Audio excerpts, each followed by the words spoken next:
أعوذ بالله من الشيطان الرجيم بسم الله الرحمن الرحيم الرحمن علم القرآن. السلام عليكم ورحمة الله وبركاته. அன்பிற்குரிய அல்லாஹ்வின் நல்லடியார்களே, தாய்மார்களே, சகோதர சகோதரிகளே, இறைவனுடைய அருள்வளம் இறக்கக்கூடிய இந்த ரமலான் மாதத்திலே இறைவனது மார்க்கத்தை அதன் தூய வடிவிலே அறிந்து கொள்ள வேண்டும் என்ற நல்ல நோக்கிலே ஏற்பாடு செய்யப்பட்டிருக்கிற இந்த தொடர் பயான் நிகழ்ச்சியிலே நாம் எல்லாம் ஒன்று குழுமி இருக்கிறோம். இங்கே குழுமி இருக்கிற நம் அனைவர்கள் மீதும் அல்லாஹ்வின் அருளும் அன்பும் இறுதி வரை உண்டாவதாக என்று பிரார்த்தனை செய்து அறிந்து கொள்ள வேண்டிய அடிப்படை சட்டங்கள் என்ற தலைப்பிலே இஸ்லாமிய மார்க்கத்தினுடைய சட்ட திட்டங்களை நாம் பின்பற்ற வேண்டும் என்று சொன்னால் அதற்காக நாம் தெரிந்து கொள்ள வேண்டிய அடிப்படைகள் என்ன என்பதை நாம் நேற்றைய தினம் பார்த்தோம். அதிலும் குறிப்பாக நாம் இஸ்லாமிய மார்க்கத்தை பின்பற்றுகிற பொழுது அதுல எந்த விருப்பு வெறுப்பு இல்லாமல் பின்பற்ற வேண்டும். அல்லாஹ் சொன்ன எந்த ஒரு சட்டமாக இருக்கட்டும், அல்லாஹ்வுடைய தூதர் குறிப்பிடுகிற எந்த ஒரு சட்டமாக இருக்கட்டும், அதுல நாம நம்மளுடைய சுய விருப்பங்களை திணித்து நம்முடைய விருப்பங்களுக்கு ஏற்ப பின்பற்ற கூடாது. அது ஒரு இறை நம்பிக்கையாளர்களுடைய தன்மை அப்படி இருக்காது என்பன போன்ற செய்திகளை எல்லாம் நேற்றைய தினம் கண்டோம். நேற்றைய தினம் இறுதியாக இஸ்லாமிய மார்க்கத்துல நாம ஒரு விஷயத்தை நிர்பந்தம் என்று சொல்வதாக இருந்தால் அந்த நிர்பந்தத்திற்கான அளவுகோல் என்ன என்பது குறித்த சில அடிப்படைகளையும் நேற்றைய தினம் கண்டோம். இன்றைய தினம் நாம் அந்த இஸ்லாத்தை பின்பற்றுவதற்கு இஸ்லாம் சொல்லக்கூடிய இன்னொரு மிக முக்கியமான ஒரு அடிப்படையை காண இருக்கிறோம். முதல்ல அந்த அடிப்படைக்குள் செல்வதற்கு முன்பாக இறை தூதர் ரசூலுல்லாஹி ஸல்லல்லாஹு அலைஹி வஸல்லம் அவர்கள் நமக்கு சொல்லக்கூடிய அந்த நபிமொழிகளுடைய தன்மைகள் எப்படி இருக்கும் அதையும் நாம் தெரிந்துவிட்டு அதற்கடுத்து அந்த அடிப்படைக்குள் சென்றால் மிக பொருத்தமாக இருக்கும். சஹீஹ் முஸ்லிம்ல 1195வது ஹதீஸாக பதிவு செய்யப்பட்ட ஒரு நபிமொழி அபூ ஹுரைரா ரலியல்லாஹு அன்ஹு அவர்கள் குறிப்பிடுகிறார்கள். நபிகள் நாயகம் ஸல்லல்லாஹு அலைஹி வஸல்லம் அவர்கள் சொல்லுகிறார்கள், ஃபுத்தில்து அலல் அன்பியா, நான் இதற்கு முன்பாக பல நபிமார்கள் இருந்தாங்களே அந்த நபிமார்களை விட பிசித்தின் ஒரு 6 விஷயத்துல நான் சிறப்பிக்கப்பட்டிருக்கிறேன். எனக்கு முன்பாக எத்தனையோ நபிமார்கள் அல்லாஹ் அனுப்பி இருக்கிறார்.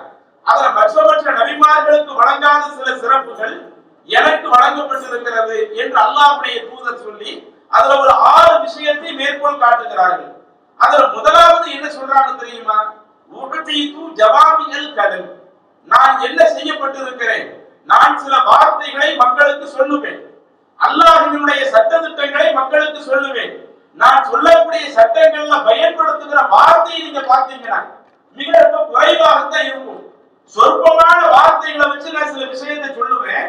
ஆனால் அதுல உள்ள அடங்கி இருக்கக்கூடிய கருத்துக்களை எடுத்து பார்த்தால் ஜவாமிகள் கலீம், அது நிறைய விஷயங்களை உள்ளடக்கிய அந்த வார்த்தையை மட்டும் நீங்க மொழிபெயர்ப்பு மாத்திரம் பார்த்துட்டு போகாம அதுல உள்ள கருத்துக்களை நீங்கள் சிந்தித்து பார்த்தால் பரந்துபட்ட ஒரு விளக்கத்தை கொடுக்கக்கூடிய விதத்துல இருக்கும். இப்படிப்பட்ட ஒரு சிறப்பை மற்ற நபிமார்களை விட இறைவன் எனக்கு தந்திருக்கிறான் என்று அல்லாஹ்வுடைய தூதர் குறிப்பிட்டு இன்னும் அது அல்லாத ஒரு 5 விஷயத்தை குறிப்பிடுகிறார்கள். அப்ப இதுல நாம தெரிந்து கொள்ள வேண்டிய முக்கியமான செய்தி, அல்லாஹ்வுடைய தூதர் சொல்லக்கூடிய நபிமொழிகளை நீங்கள் எடுத்து பார்த்தால் அதுல ஒரு சில விஷயங்கள் பெரிய சம்பவமாக இருக்கும், ஒரு சில விஷயங்கள் ஒரு வார்த்தையில சொல்லி முடிக்கிற மாதிரி இருக்கும், ஒரு வரிக்குள்ள சொல்லி முடிக்கிற மாதிரி இருக்கும். இது ஒரு வரிதான இருக்குது அப்படின்னு நம்ம பார்க்க முடியாது. அந்த ஒரு வரியில் சொல்லப்பட்ட சட்டத்திட்டங்களை இன்றைக்கு நாம் நம்முடைய வாழ்க்கையோடு ஒப்பிட்டு பார்க்கிற பொழுது அதுல ஏராளமான படிப்பினைகள் உள்ளே அடங்கி இருப்பதை பார்க்கலாம். அதான் இன்றைக்கு நாம் அறிந்து கொள்ள வேண்டிய ஒரு அடிப்படையும் அது பற்றிய ஒரு செய்திதான். இஸ்லாமிய மார்க்கம் நமக்கு சொல்லக்கூடிய மிக முக்கியமான ஒரு சட்டம் என்னன்னா, நாம் இஸ்லாமிய மார்க்கத்தை கடைபிடிக்கிற பொழுது ஏதேனும் சந்தேகமான விஷயம் இருக்குது வைங்க, அந்த சந்தேகமான விஷயத்தை நீங்கள் விட்டு விடுங்கள். எது சந்தேகம் இல்லாமல் உறுதியாக இருக்கிறதோ அந்த உறுதியான விஷயத்தை நீங்கள் பின்பற்றுங்கள் என்கிற ஒரு அடிப்படையை இஸ்லாம் நமக்கு சொல்லுகிறது. நீங்கள் பார்க்கலாம், சுனன் நசாயி என்ற ஹதீஸ் கிரந்தத்துல 5211வது செய்தியாக பதிவு செய்யப்பட்ட ஒரு செய்தி, நபிகள் நாயகம் ஸல்லல்லாஹு அலைஹி வஸல்லம் அவர்களுடைய பேரராக இருக்கக்கூடிய ஹசன் ரலியல்லாஹு அன்ஹு அவங்க இந்த நபிமொழியை அறிவிக்கிறார்கள். ஹசன் ரலியல்லாஹு அன்ஹு என்ன சொல்லி காட்டுறாங்க? மா ஹஃபில்து மின் ரசூலில்லாஹி ஸல்லல்லாஹு அலைஹி வஸல்லம், நான் அல்லாஹ்வின் தூதரிடமிருந்து சில விஷயத்தை செவியுற்றேனே, அந்த செய்திகளை நான் உங்களுக்கு சொல்லுகிறேன் என்பன போன்ற ஒரு செய்தியை சொல்லிவிட்டு கடைசியில சொல்லுகிறார்கள், அல்லாஹ்வுடைய தூதர் சொன்னார்கள், மா யுரீபுக இலா மாலா யுரீபுக. வார்த்தையை பார்த்தா ரொம்ப ஷார்ட்டா தான் இருக்கும். மா யுரீபுக இலா மாலா யுரீபுக என்று அல்லாஹ்வுடைய தூதர் கூறினார்கள் அப்படின்னு அறிவிக்கிறாங்க. இதனுடைய அர்த்தம் என்ன? நீங்கள் விட்டு விடுங்கள். மா யுரீபுக, எது உங்களுக்கு சந்தேகத்தை ஏற்படுத்துற மாதிரியான விஷயமா இருக்குதோ அதை நீங்க விட்டுருங்க. அப்படி விட்டு இலா மாலா யுரீபுக, எது சந்தேகத்தை ஏற்படுத்தாமல் உறுதியான செய்தியின் பக்கம் கொண்டு சேர்க்குமோ அதை நீங்க கடைபிடித்துக் கொள்ளுங்கள். மார்க்க விவகாரங்கள் அல்லாஹ் சொன்ன விஷயமா தான் இருக்கும், அல்லாஹ்வுடைய தூதர் சொன்ன விஷயமா தான் இருக்கும். அதை நம்ம ஆழமான முறையில் பார்த்து விட்டால் அதுல எது சரி எது தவறு என்கிற ஒரு தெளிவுக்கு நாம வந்துடலாம். ஆனால் சில நேரங்களில் சில விஷயத்தை பார்க்கிற பொழுது அதுல ஒரு சந்தேகம் இருக்கிற மாதிரியான சில விஷயம் வருதுன்னு வைங்க, அந்த சந்தேகத்தை கொஞ்சம் நீங்க அப்படியே விட்டுருங்க. அதுல ஒரு தெளிவு கிடைக்கும் தம்பியும், அந்த சந்தேகத்தை விட்டு நீங்கள் தெளிவாக இருக்கக்கூடிய விஷயங்களை பின்பற்றிக் கொள்ளுங்கள் என்று அல்லாஹ்வுடைய தூதர் எனக்கு சொன்னார்கள். அதை நான் செவியுற்றிருக்கிறேன், மனனம் செய்திருக்கிறேன் என்று நபிகள் நாயகம் ஸல்லல்லாஹு அலைஹி வஸல்லம் அவர்களுடைய பேர குழந்தையாக இருக்கக்கூடிய ஹசன் ரலியல்லாஹு அன்ஹு அவர்கள் குறிப்பிடுகிறார்கள். பார்த்தா ஒரு சின்ன ஒரு செய்தி தானே இருக்குது, ஆனா அது இன்றைக்கு நம்முடைய வாழ்க்கையில எவ்வளவு பாடத்தை கற்றுத் தருகிறது. பொதுவா இன்றைக்கு மனிதன் இருக்கிற மறதி இருக்குதா இல்லையா? நமக்கு பல விஷயங்கள் நிறைய சந்தேகங்கள் வந்துட்டே இருக்கும். இது மார்க்க விஷயம் இல்லாம உலக விஷயத்துல கூட எவ்வளவோ நம்ம சந்தேகப்படுவோம். இன்றைக்கு குடும்பத்துல நடக்கக்கூடிய பெரிய பிரச்சனைகள் எது ஒரு பெரிய பிரச்சனையா இருக்கு தெரியுமா? ஆண்களா இருக்கிற நாம ஏதாவது சில டாக்குமெண்ட் வீட்டுல வந்து மனைவிட்ட சொல்லி இதை நீங்க பாதுகாப்பா வச்சிருக்கீங்கன்னு சொல்லி இருப்போம். அப்படி சொல்லும் போது பல நேரங்கள்ல அந்த பெண்கள் பாதுகாத்து வச்சிருப்பாங்க. சில நேரம் நாம வீட்டுக்கே சில இதை வந்து கொடுத்திருக்க மாட்டோம். ஏதோ ஒரு பேப்பர் டாக்குமெண்ட் பேப்பர் வீட்லயே கொண்டு வந்து கொடுத்திருக்க மாட்டோம். ஆனா வந்து வீட்டுல என்ன சண்டை நடக்கும்? நான் ஒரு வாரத்துக்கு முன்னாடி மட்டும் ஒரு பேப்பரை கொடுத்தேன், அந்த பேப்பரை எழுது கேட்போம். அப்ப மனைவி என்ன கேட்பாங்க? ஒரு வாரத்துக்கு முன்னாடி ஏதோ ஒரு பேப்பர் கொடுத்தீங்களா, என்ன பேப்பர் கொடுத்தீங்க என்னன்னு தெரியலையே அப்படின்னு கொடுக்கவே இல்லையம்பாங்க. உடனே நம்ம என்ன கோவப்பட்டு பேச ஆரம்பிப்போம், நீ எதைத்தான் பாதுகாத்து வச்சிருக்கிற, வீட்டுல பண்ணி என்னதான் வீட்டை கவனிச்சுக்கிட்டு இருக்கிற என்று சொல்லி மனைவியை கடுமையாக சாடுவோம், பிள்ளைங்களை கடுமையாக சாடுவோம். வீட்டுல வச்சதோ வச்ச இடத்துல இருக்குதா, ஏதோ இது அங்கிங்க எடுத்து போட்டுக்கிட்டு இருக்கிறீங்களே என்று பிள்ளைங்களை கடுமையை திட்டி மனைவியை கடுமையை திட்டி கடைசியில பார்த்தா அந்த பேப்பர் வீட்லயே இருக்காது, ஆபீஸ்லயோ நம்ம வேலை பார்க்கிற இடத்துலயோ அங்க ஒரு இடத்துல நம்ம சேஃபா வச்சிருப்போம். ஆனா நம்முடைய மனசு என்ன சொல்லுவோம், அங்க வச்சது நமக்கு நினைவுல இருக்காது. நம்ம பல நேரங்கள்ல கடந்த காலங்கள்ல மனைவி இடத்துல எதா இருந்தாலும் கொண்டு வந்து கொடுத்து பாதுகாப்பா வச்சிருந்து சொல்ற ஒரு பழக்கம் இருக்கிறதுனால இந்த விஷயத்தை அப்படியே நடந்துகிட்டு இப்படி எத்தனை பேருடைய குடும்பங்கள்ல பல பிரச்சனை வருது. இந்த பைக் சாவியா இருக்குது இல்ல, அதை வச்சே குடும்பத்துக்குள்ள நிறைய சண்டை நடக்கும். நாம எப்போதும் பைக் சாவி வைக்கிறதுக்கு ஒரு இடம் இருக்கும். நாம ஏதாவது அவசரத்துக்கு ஒரு நேரத்துல என்ன செய்வோம், நம்ம பைக் எடுக்கிறதுக்காக போவோம், சாவியை பார்ப்போம், சாவி இருக்காது. அப்ப மனைவிட்ட கடுமையா சண்டை போட்டுக்கிட்டு இருப்போம். சாவி இங்க இருக்குது, பிள்ளைங்க இங்க விளையாட்டுத்தனமா எங்கேயோ எடுத்து போட்டுட்டாங்களே என்று கடுமையா சண்டை போட்டா கடைசியில் அந்த சாவி பைக்குள்ள கூட இருக்கும். இப்படி பையில இருக்கிறதா தெரியாம எத்தனை தடவை சண்டை போட்டுக்கிட்டு இருக்கிறோம். இது பொதுவா மனிதன் இருக்கக்கூடிய ஒரு மறதி. இது போன்ற உலக விஷயங்கள் எல்லாம் அது கூட பிரச்சனை இல்லை. ஆனால் இதுவே மார்க்க விவகாரம் என்று வருகிற பொழுது அதுல நாம சில கூடுதல் முடிவுகளை நாம எடுக்க கடமைப்பட்டிருக்கோம். ஏன் மார்க்க விஷயத்துல நமக்கு மறதி வராதா? மார்க்க விஷயங்கள் நமக்கு குழப்பம் வராதா? மார்க்க விவகாரங்கள் இந்த மாதிரி வந்தால் அதுல எப்படி நடந்துக்கிடணும், அது போன்ற சட்டத்தை நாம தெரிஞ்சுக்கணுமா இல்லையா? அதைத்தான் ரத்தின சுருக்கமாக அல்லாஹ்வுடைய தூதர் நமக்கு விளக்குகிறார்கள். எது உங்களுக்கு சந்தேகத்தை ஏற்படுத்துகிறதோ அதை நீங்கள் விட்டு விடுங்கள், எது உங்களுக்கு உறுதியாக இருக்கிறதோ அதை நீங்கள் பற்றி பிடித்துக் கொள்ளுங்கள் என்று அல்லாஹ்வுடைய தூதர் சொல்லுகிறார்களே. அப்ப இதன் மூலம் நாம என்னென்ன அடிப்படைகளை பெறலாம்? முதலாவது, இன்றைக்கு நம்முடைய உள்ளத்தில் ஏற்படக்கூடிய மறதி இருக்குதா இல்லையா, அதுல உலக விஷயம் அனைத்தையுமே விட்டுருங்க. அது பொதுவா எல்லாத்துக்கும் வரக்கூடியது, அதை அப்படியே விட்டு விடுங்க. மார்க்க விவகாரங்களை பொறுத்த வரையில மார்க்க விவகாரங்கள் நம்முடைய உள்ளத்துல சில மறதி வருதில்ல, அந்த மறதி வருவதற்கு என்ன காரணம் என்று பார்த்தால் எல்லாம் ஷைத்தானுடைய அந்த ஊசலாட்டங்கள் தான் காரணம். ஷைத்தான் தான் நமக்கு என்ன செய்யற, உள்ளத்துல பல்வேறு விதமான ஊசலாட்டங்களை ஏற்படுத்தி நாம பல நன்மையான காரியங்களை செய்ய நினைக்கும் பொழுது அதுல தடங்களை ஏற்படுத்துவதற்காக இது போன்ற ஊசலாட்டத்தை ஏற்படுத்துவோம். நாம் ஒரு தீமையான காரியத்தை விட்டு விலகணும், ஹராமான அத்துணை விஷயத்தை விட்டு விலகணும் என்கிற ஒரு நிலையில நாம இருக்கிறப்ப அப்ப நம்முடைய உள்ளத்துல சில ஊசலாட்டத்தை ஏற்படுத்தி, உள்ளத்துல சில தடுமாற்றத்தை ஏற்படுத்தி நம்மள அந்த ஹராமான காரியத்திலேயே நிலைக்க செய்யக்கூடிய ஒரு வேலையை, அப்ப இது போன்ற வேலையை செய்யக்கூடியது சைத்தானுடைய நடவடிக்கையாகத்தான் இருக்கிறது. அல்லாஹ் தன்னுடைய திருமறையில சொல்லுகிறான், நாம் அனைவருமே மனனம் செய்த ஒரு சூரா, சூரத்துன் நாஸ், குல் அஊது பி ரப்பின் நாஸ் இருக்குதா இல்லையா? நம்மள யார்கிட்ட கேட்டா கூட அந்த வசனத்தை அப்படியே அழகா ஓதி விடுவோம். அந்த வசனத்துல அல்லாஹ் தஆலா சொல்லக்கூடிய கருத்து என்ன? குல் நபியே நீங்கள் சொல்லுங்கள், அஊது பி ரப்பின் நாஸ், மனிதர்களுடைய அரசனாக இருக்கக்கூடிய, மலிக்கின் நாஸ் மனிதர்களுடைய ரப்பு இறைவனாக இருக்கக்கூடிய, மலிக்கின் நாஸ் மனிதர்களுடைய அரசனாக இருக்கக்கூடிய, இலாஹின் நாஸ் மனிதர்களுடைய கடவுளாக இருக்கக்கூடிய அந்த அல்லாஹ்விடத்திலே நபியே நான் பாதுகாப்பு தேடுகிறேன் என்று நீங்கள் சொல்லுங்கள். எதில இருந்து பாதுகாப்பு? மின் ஷர்ரில் வஸ்வாசில் கன்னாஸ், மறைந்திருந்து உள்ளத்துல பல குழப்பங்களை போடுவானே, பல வஸ்வாச போடுவானே, அந்த வஸ்வாசை போடக்கூடிய அந்த ஷைத்தான்களிடம் இருந்து நான் அல்லாஹ்விடத்திலே பாதுகாப்பு தேடுகிறேன். அல்லது யுவஸ்விசு ஃபீ சுதூரின் நாஸ், அந்த ஷைத்தான் என்ன செய்வான்? மனிதர்களுடைய உள்ளங்களில் பல ஊசலாட்டங்களை ஏற்படுத்துவான். அப்ப நம்ம மார்க்க விவகாரங்களாக இருக்கட்டும், நாம் செய்யக்கூடிய வணக்க வழிபாடாக இருக்கட்டும், அதுல சில நேரங்களில் ஒரு தடுமாற்றம் நமக்கு ஏற்படுதில்ல. தொழுகையா இருந்தாலும், நோன்பா இருந்தாலும், குர்ஆன் ஓதுறதா இருந்தாலும், எந்த ஒரு நல்ல காரியமா இருந்தாலும் நம்முடைய உள்ளத்துல சில தடுமாற்றங்கள் வருதில்லை. சில நேரங்களில் மார்க்கத்தில் தெளிவாக சொல்லப்பட்ட ஒன்றே நமக்கு ஒரு சந்தேகத்தை ஏற்படுத்தக்கூடியதாக இருக்குதில்லை. அப்ப இது போன்ற விஷயங்கள் எல்லாம் ஷைத்தான் புறத்திலிருந்து உங்களுக்கு வரக்கூடிய ஒன்றாக இருக்கும். நீங்கள் அப்படி உள்ளத்தில் ஏற்படக்கூடிய அந்த தீங்கிலிருந்து அல்லாஹ்விடத்திலே பாதுகாப்பு தேடக்கூடியவர்களாக இருங்கள் என்கிற இந்த ஒரு சட்டத்தை அல்லாஹ் தஆலா தன்னுடைய தூதர் மூலமாக நபிகள் நாயகம் ஸல்லல்லாஹு அலைஹி வஸல்லம் அவர்களுக்கு சொல்லுகிறானே, இதை ரசூலுல்லாஹி ஸல்லல்லாஹு அலைஹி வஸல்லம் அவர்கள் எப்படி எல்லாம் விளக்குகிறார்கள்? முதலாவது ரசூலுல்லாஹி ஸல்லல்லாஹு அலைஹி வஸல்லம் சொல்றாங்க, இது போன்ற ஒரு சந்தேகம் மார்க்கத்தை பின்பற்றுகிற பொழுது ஒரு சந்தேகம் உங்களுடைய உள்ளத்துல வந்துருச்சுன்னு வைங்க, நீங்க மனதுல வைக்க வேண்டிய முதலாவது விஷயம் அந்த சந்தேகத்தை தூக்கி எறிந்து விட்டு அதுல எது உறுதியாக இருக்குதோ அந்த உறுதியான அடிப்படையில் அந்த காரியத்தை நடைமுறைப்படுத்த ஆரம்பிங்க. உதாரணத்திற்கு இப்ப நம்ம தொழுகையில வந்து நிற்போம், நமக்கு என்ன தெரியாது, எத்தனை ரக்காயத்து தொழுதுகிட்டு இருக்கிறோம்னே தெரியாது. நாம என்ன எதிர்பார்ப்போம்? சரி, நமக்கு பக்கத்துல வந்து சேர்ந்த ஆளு, வலது பக்கம் நிக்கிற ஆளு, இடது பக்கம் நிக்கிற ஆளு, அவரும் நம்மளோட தானே வந்தாரு, அவர் சலாம் கொடுத்தா நாமளும் சலாம் கொடுத்துருவோம். அவர் எழுந்து ஒரு ரக்காய் கொடுத்தா நாம ஒரு ரக்காய் கொடுத்துருவோம். அவர் எழுந்து 2 ரக்காய் கொடுத்தா நாம 2 ரக்காய் கொடுத்துருவோம். எல்லாம் அவரை பார்த்தே நாம நம்முடைய தொழுகையை முடிச்சுக்குவோம் என்கிற ஒரு சிந்தனையில நாம உட்கார்ந்துட்டு இருப்போம். ஆனா அவர் என்ன நினைப்பாரு?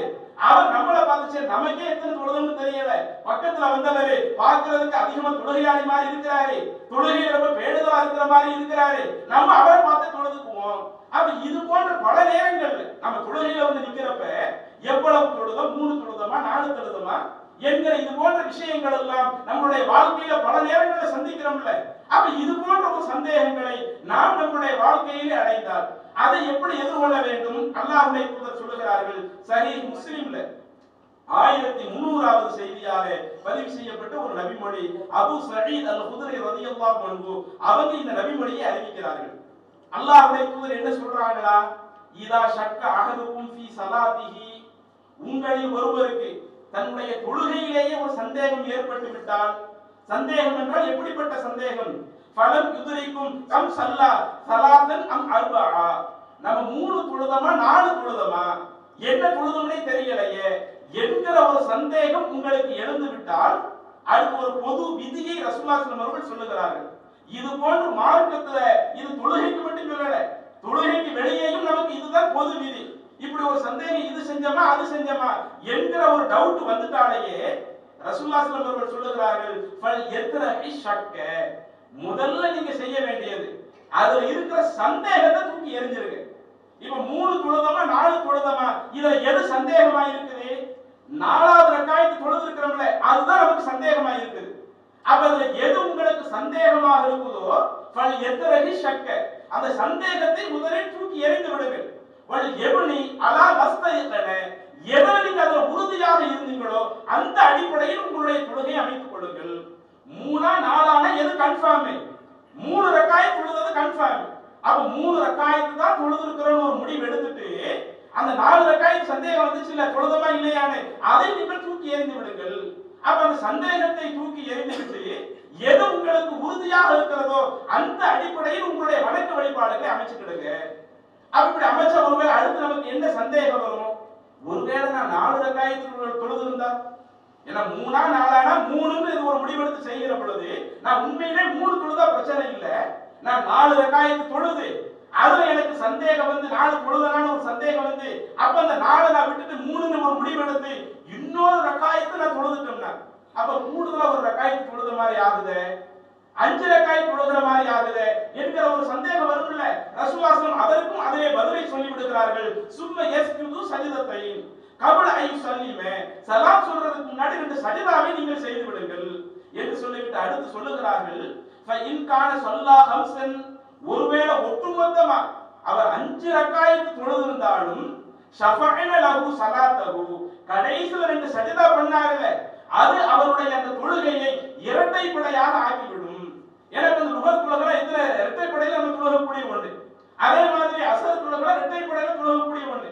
அப்ப அவர் ஒருவேளை 5 தொழுதிருந்தாலும் கடைசில 2 சஜதா பண்ணாருல்ல அந்த சஜதா அவருக்கு என்ன செஞ்சிருது? அவருடைய தொழுகையை இரட்டைப்படையாக ஆக்கி விடுகிறது. அடுத்து சொல்லுகிறார்கள் இன் கான ஸல்லா இத்மாமன் லி அர்பா, ஒருவேளை அவர் கரெக்டாக 4 தான் தொழுதிருந்தார் அப்ப வந்து கானத்தா தல்ஹீமன் லி ஷைத்தான், அவர் கடைசி 2 சஜதா பண்ணாருல அந்த சஜதா அவனுக்கு அந்த கெட்ட விஷயத்தை ஏற்படுத்தக்கூடிய அந்த ஷைத்தானுக்கு ஒரு மூக்குடைப்பாக இருக்கிறது என்று அல்லாஹ்வுடைய தூதர் குறிப்பிடுகிறார்கள். அப்படிங்க நமக்கு தெரியப்படுத்தக்கூடிய மிக முக்கியமான ஒரு செய்தி என்ன? மார்க்கத்துல எந்த ஒரு இபாதத்தா இருக்கட்டும், தொழுகையாக இருக்கட்டும், நம்ம தொழுகையில வந்துட்டோம்னு சொன்னா அதுல ஷைத்தான் நம்மளை வழிகெடுக்கவே மாட்டான் என்று அல்ல, நம்முடைய உள்ளத்துல ஊசலாட்டத்தையே ஏற்படுத்த மாட்டான் என்று அல்ல. தொழுகையில இருக்கும் போதும் ஷைத்தானுடைய ஊசலாட்டங்கள் வரும். ஷைத்தானுடைய ஊசலாட்டம் நம்ம எத்தனை ரக்காயத் தொழுதோம் என்று தெரியாத அளவுக்கு மறதியை கொண்டு வர்ற மாதிரி இருக்கும், ஒரு சந்தேகத்தை கிளப்பக்கூடிய விதமாக இருக்கும், 3ஆ 4ஆ 2ஆ 1ஆ என்கிற ஒரு சந்தேகத்தை கொண்டு வர்ற மாதிரி இருக்கும். அப்ப இப்படி கொண்டு வர்ற மாதிரி இருந்தா நீங்க செய்ய வேண்டிய முதல் வேலை அந்த சந்தேகத்தை தூக்கி எறிந்துவிட்டு சந்தேகம் இல்லாமல் நம்ம அதுல செஞ்சிருப்போம்ல அந்த அடிப்படையில் உங்களுடைய வணக்க வழிபாடுகளை அமைச்சுக்குங்க. அதுல குறிப்பாக தொழுகையாக இருந்தால் அந்த தொழுகையில கடைசி சலாம் கொடுக்கிறதுக்கு முன்னாடி 2 சஜதா பண்ணுங்க, அது உங்களுக்கு கெட்ட எண்ணத்தை ஏற்படுத்தி ஷைத்தானுக்கு ஒரு மூக்குடைப்பாக போகும் என்று இப்படி அல்லாஹ்வுடைய தூதர் வழிகாட்டுகிறார்கள். அதே மாதிரி இன்னும் சில விஷயத்தை அல்லாஹ்வுடைய தூதர் சொல்லுகிறார்கள். சில விஷயங்கள் இருக்கும் நமக்கு சந்தேகமா இருக்கும், ஆனா மார்க்கத்தினுடைய தீர்வு அது தெளிவான விஷயமாக இருக்கும். நம்மளுடைய வாழ்க்கையில பார்க்கிறப்ப நமக்கு அது டவுட்ஃபுல்லான ஒரு விஷயமாக இருக்கும், ஆனா மார்க்கத்தினுடைய தீர்வு எப்படி இருக்கும்? அது மிக தெளிவான ஒரு அம்சமாக இருக்கும். இப்படி தெளிவான ஒரு உறுதியாக தெரியக்கூடிய விஷயத்துல நமக்கு சந்தேகம் ஏற்பட்டால் அதுல எப்படி நடந்துக்கிறது? உதாரணத்துக்கு இதை புரிய வைக்கிறதா இருந்தா, இன்றைக்கு நம்முடைய பெண்கள் வந்து சில குறிப்பிட்ட நாட்கள் இஸ்லாமிய மார்க்கம் வந்து அவங்களை வந்து தொழுக வேண்டாம் என்று சொல்லுகிறது. அவங்களுக்கு அந்த மாதவிலக்கு ஏற்படக்கூடிய நாட்கள் இருக்குதா இல்லையா? அந்த மாதவிலக்கு ஏற்படக்கூடிய நாட்கள்ல நீங்க வந்து உங்களுடைய அந்த தொழுகையை அமைச்சுக்கிடாதீங்க அப்படின்னு இஸ்லாம் சொல்லுது. அந்த மாதவிலக்கு நீங்க எடுத்து பாத்தீங்கன்னா அது எல்லாம் ஒரு குறிப்பிட்ட நாட்கள் வரதான் இருக்கும். ஆனா நம்மள சில பெண்கள் என்ன செய்வாங்க, பேணுதல் அடிப்படையில ஒரு 3 நாட்களோடு அவர்களுக்கு அந்த மாதவிலக்கு இருக்குதுன்னு சொன்னா, அல்லது ஒரு 4-5 நாட்கள் மாதவிலக்கு இருக்குதுன்னு சொன்னா அதற்கடுத்து உடனே குளித்து விட்டு தொழுகையை கையில எடுக்கணும்ல, ஆனால் அப்படி செய்ய மாட்டார்கள். பேணுதல் அடிப்படையில் இன்னும் ஒரு நாள் தள்ளி நம்ம வச்சுக்குவோம், இன்னும் ஒரு நாள் தள்ளி நாம் குளித்து விட்டு அடுத்து தொழுகையை கடைபிடித்து விடுவோம். அப்ப மாதவிலக்கு நின்ற பிறகு நாம் அந்த தொழுகையை கடைபிடிக்காவிட்டால் நாம் அல்லாஹ்விடத்துல குற்றவாளியாக இருப்போமே. இஸ்லாமிய மார்க்கம் எப்ப நம்மளை தொழ வேண்டாம்னு சொல்லி இருக்குது, எப்ப நம்ம அந்த மாதவிலக்கு காலத்துல இருக்கிறோமோ அந்த டயத்தை தொழ வேண்டாம்னு சொல்லுது. ஆனா இப்படி மார்க்கம் நமக்கு சொன்ன ஒரு விஷயத்துல நாமளா ஒரு சந்தேகத்தை கிளப்பி கொண்டு இன்றைக்கு இப்படி சில ஆட்கள் நடக்கிறோமா இல்லையா? இதற்கும் அல்லாஹ்வுடைய தூதர் சில தீர்வுகளை நமக்கு நபிமொழியின் மூலம் கற்றுத் தருகிறார்கள். நாம் எல்லாம் அதிகமாக கேள்விப்பட்ட ஒரு நபிமொழி தான் சஹீஹுல் புகாரியில 2056வது நபிமொழியாக பதிவு செய்யப்பட்ட ஒரு நபிமொழி. தமீமுத் தாரி என்கிற அந்த நபி தோழர் இந்த செய்தியை அறிவிக்கிறாங்க. அல்லாஹ்வின் தூதரிடத்துல ஒருவர் வந்து ஒரு விஷயத்தை முறையிடுகிறார். சுகிய இலன் நபி ஸல்லல்லாஹு அலைஹி வஸல்லம் அர்-ரஜுல், ஒரு மனிதர் அல்லாஹ்வின் தூதரிடத்துல வந்து சில செய்தியை சொன்னார். என்ன செய்தி? யஜிது ஃபி ஸலாத்தி ஷைஅன், அல்லாஹ்வுடைய தூதரே நான் தொழுகையில நின்னுட்டா எனக்கு வந்து ஏதோ வயிறுல செய்யற மாதிரி நம்ம பல நேரங்கள் இப்படி நினைக்கிறோமா இல்லையா? தொழுகையில் இருக்கிறப்பயே சில நேரங்கள் அந்த பஸ் பாஸ் நம்மளை எப்படி கொண்டு போய் தள்ளுது, வயிற்றுல வந்து ஏதோ குறுக்குறுன்னு ஒரு சவுண்ட் கேட்கற மாதிரி இருக்கும், வயிறுல ஏதோ ஒரு பிரச்சனை இருக்கிற மாதிரி இருக்கும், நமக்கு காற்று பிரிந்துருச்சோ, நமக்கு உழு முறிஞ்சிருச்சோ என்பன போன்ற ஒரு நினைப்பு, அந்த தோற்றம் பல நேரங்களில் நம்மள சில ஆட்களுக்கு வருதா இல்லையா? அதுல சில உணவு வகைகளை சாப்பிடுகிற பொழுது அதுல இது போன்ற பிரச்சனைகள் எல்லாம் பொதுவா மனிதனுக்கு ஏற்படக்கூடிய ஒண்ணு. அப்ப இந்த சஹாபி ரசூலுல்லாஹி ஸல்லல்லாஹு அலைஹி வஸல்லம் வந்து என்ன முறையிடுறாங்க, நான் தொழுகையில வந்து நின்னுட்டாலேயே எனக்கு வயிறு வந்து ஒரு விதமா ஒரு பிரச்சனை பண்ற மாதிரியே இருக்குது, இப்படிப்பட்ட நேரத்துல நான் என்ன செய்யணும்? இப்படி வந்துருச்சுன்னு சொன்னாலேயே நான் தொழுகையை விட்டு விட்டு போயிடவா? தொழுகையை விட்டு போயிடுவானா எது கேட்கிறாங்க, போய் உழு செஞ்சுட்டு மீண்டும் வந்து நான் தொழுதுக்கவா என்று கேட்கிற பொழுது அப்போது அல்லாஹ்வுடைய தூதர் தெரியப்படுத்துகிறார்கள், லா, அப்படி ஒருபோதும் செய்யாதீங்க. உங்களுக்கு உள்ளத்துல ஒரு விதமான தோற்றம் வருதுன்னு வைங்க, தொழுகையில இருக்கிறப்ப வயிற்றுல ஏதோ செய்யற மாதிரி இருக்குது, நமக்கு குழு நீங்கிருச்சோ என்கிற ஒரு சந்தேகம் ஏற்பட்டால் நீங்க தொழுகையெல்லாம் விட தேவையில்லை. எதுவரை நீங்க தொழுகையை விடக்கூடாது, கண்டிப்பாக இந்த ஜமாத்துல எதுவரை நீங்க கலந்து கொள்ள வேண்டும், ஹத்தா யஸ்மஅ சௌதன், அந்த காற்று பிரியக்கூடிய சத்தத்தை நீங்கள் உணர்ந்து விட்டால் அப்ப நீங்க தொழுகையை விட்டுட்டு போயிடுங்க. அவ் யஜித ரீஹன், அல்லது அதனுடைய துர்வாடையை நீங்கள் உணர்ந்து விட்டால் அதுதான் உங்களுக்கு உறுதியான ஒண்ணு. உள்ளத்துல ஏற்படுறது இருக்குது இல்ல, வயிற்றுல ஏதோ குறுக்குன்னு ஒரு சவுண்ட் கேட்கற மாதிரி இருக்குது, அதுவெல்லாம் தொழுகையை விட்டு போகக்கூடிய ஒண்ணு இல்ல, அதுவெல்லாம் நம்மளுடைய உழுவை முறிக்கக்கூடிய காரியம் இல்ல. காற்று பிரியக்கூடிய அந்த சப்தத்தை நீங்க கேட்கறீங்களா? அப்படி கேட்டால் இந்த தொழுகையை விட்டு போய் உழு செஞ்சிடுங்க, உழு செஞ்சுட்டு அடுத்து வந்து தொழுகையை நிறைவேற்றிக்கிடுங்க. அல்லது துர்வாடை உணர்றீங்களா, அப்ப நம்மளிடத்திலே காற்று பிரிந்து விட்டது, நாம போய் உழு செஞ்சுட்டு வந்துக்கலாம் என்கிற ஒரு முடிவை எடுத்துக்கொள்ளுங்கள். அப்ப இந்த ரசூலுல்லாஹி என்ன சொல்ல வர்றாங்க, சில நேரங்கள் நாம போட்டு குழப்பிக்க கூடாது, மார்க்கம் தெளிவா தான் இருக்குது, காற்று வெளிப்படையாக அது பிரிவதை நாம் உணர்ந்தால் மட்டும்தான் நாம தொழுகையை விடணுமே ஒழிய, அப்ப இந்த மாதிரியான விஷயங்கள்ல நான் இது விட்டு நான் தொழுகையை விட்டுட்டோமே உழு செஞ்சுட்டு வந்துடுறேன் என்றெல்லாம் நாம் இருந்து விட முடியாது. அதே மாதிரி பாருங்க, சஹீஹுல் புகாரியில பதிவு செய்யப்பட்ட இன்னொரு நபிமொழி 2052வது செய்தியாக பதிவு செய்யப்பட்ட ஒரு செய்தி. உக்பா இப்னு அல் ஹாரிஸ் என்கிற ஒரு நபி தோழர் இந்த செய்தியை அறிவிக்கிறாங்க. பொதுவாக நம்முடைய மார்க்கத்துல ஒரு ஆண் யாரை திருமணம் செய்யணும், யாரை திருமணம் செய்யக்கூடாது அப்படிங்கிற ஒரு சட்டம் இருக்குது. ஒரு ஆண் வந்து என்ன செய்ய முடியாது, தன்னுடைய சொந்த சகோதரிய, உடன் பிறந்த சகோதரிய திருமணம் முடிக்க முடியாது, தாயை திருமணம் முடிக்க முடியாது, தன்னுடைய சினமாவை திருமணம் முடிக்க முடியாது, தன்னுடைய மாமியை, இப்படி எல்லாம் அல்லாஹ் தஆலா சட்டம் சொல்றான்ல. இதே போல அந்த பால்குடி உறவின் மூலம் அந்த உறவு ஏற்படுகிறது என்று சொன்னால் அந்த பால்குடி சகோதர சகோதரிகளாக இருக்கக்கூடியவங்க அவங்களும் திருமணம் முடிக்க கூடாது. இந்த போன்ற அந்த உறவுகளை இன்னைக்கு நம்முடைய நாடுகளை பெரும்பாலும் பார்க்க முடியாது. ஆனா அரபு நாடுகளை பொறுத்த வரையில குறிப்பா ரசூலுல்லாஹி ஸல்லல்லாஹு அலைஹி காலத்தில் எடுத்து பார்த்தீங்கன்னு சொன்னா அந்த பால்குடி உறவு முறை என்பது அது கொஞ்சம் அதிகமாகவே அன்றைய காலத்துல இருந்தது. அப்ப உக்பா இப்னு ஹாரிஸ் அவங்க சொல்லி காட்டுறாங்க, நான் வந்து இளமை பருவத்தை அடைஞ்ச பிறகு ஒரு பெண்ணை திருமணம் முடித்து விட்டேன். திருமணம் முடிச்ச பிறகு அன்னை இம்ராஅத்தன் சௌதா, ஒரு கருப்பு நிற ஒரு பெண்மணி என்னிடத்துல வந்தாங்க. வந்து அந்த பெண்மணி வந்து அவங்க என்கிட்ட சொன்னாங்க, உங்களுக்கும் உங்களுடைய மனைவிக்கும் நான் பால் ஊட்டி இருக்கிறேன் என்று சொன்னார்கள். ஏன்னா பால்குடி உறவின் மூலம் இருக்கக்கூடிய அந்த சகோதர சகோதரிகளா இருந்தா கல்யாணம் முடிக்க கூடாதுன்னு ஒரு சட்டம் இருக்குது இல்ல. இந்த பெண்மணி எப்ப வந்து சொல்றாங்க, அவங்க கல்யாண நேரத்துல கூட வந்து சொல்லல, கல்யாணம் எல்லாம் முடிந்த பிறகு இந்த ஆணும் அந்த பெண்ணும் தங்களுடைய அந்த திருமண வாழ்வை தொடர்ந்து கொண்டிருக்கும் பொழுது ஒரு கருப்பு நிற பெண்மணி வர்றாங்க, வந்து சொல்றாங்க, நான் வந்து என்ன செய்திருக்கிறேன், உங்களுக்கும் உங்களுடைய மனைவிக்கும் நான் பாலூட்டி இருக்கிறேன் என்று அந்த ஒரு செய்தியை சொன்னார்கள். சொன்ன உடனே நம்மளுக்கு ஒரு சந்தேகம் வர ஆரம்பித்து விட்டது, இனிமே நாம என்ன பண்றது? ஆரம்பத்திலேயே அந்த தகவல் நமக்கு சொல்லப்பட்டால் நாம உடனே என்ன செய்து விடலாம், அந்த கல்யாணத்தை நாம நிறுத்தி நாம நமக்கு நம்முடைய மார்க்கத்துல யாரை திருமணம் முடிக்க அனுமதி கொடுக்கப்பட்டிருக்கோ அவங்களை கல்யாணம் முடிச்சுட்டு போயிடலாம். ஆரம்பத்துல எதையும் சொல்லாம கல்யாணம் எல்லாம் முடிஞ்ச பிறகு இப்ப இந்த பெண்மணி வந்து சொல்றாங்களே என்ன செய்வது, இதுல ஒரு சந்தேகம் அவர்களுக்கு எழுகிறது. அல்லாஹ்வின் தூதரிடத்திலே வருகிறார்கள். வந்து அந்த உக்பா பின் ஹாரிஸ் அவங்க வந்து இந்த செய்தியை அல்லாஹ்வின் தூதரிடத்திலே எடுத்து சொல்லுகிறார்கள்.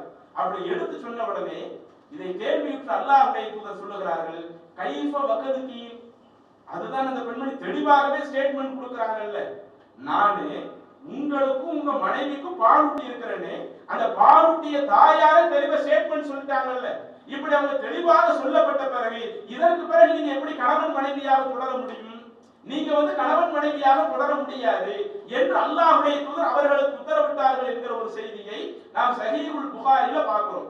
அப்ப இதுவெல்லாம் நமக்கு என்ன காட்டுதுன்னா, சில நேரங்கள்ல சில விஷயங்கள் மார்க்கத்துல தெளிவாக சொல்லப்பட்டிருக்கும். ஆனா அது நமக்கு ஒரு சந்தேகமா இருக்குதுன்னு வைங்க. நமக்கு அது ஒரு சந்தேகமாக இருக்கிற பொழுது நான் இந்த சந்தேகத்தை விட்டுட்டு தெளிவான ஒன்றின் பக்கம் போற முடிவெடுக்க கூடாது.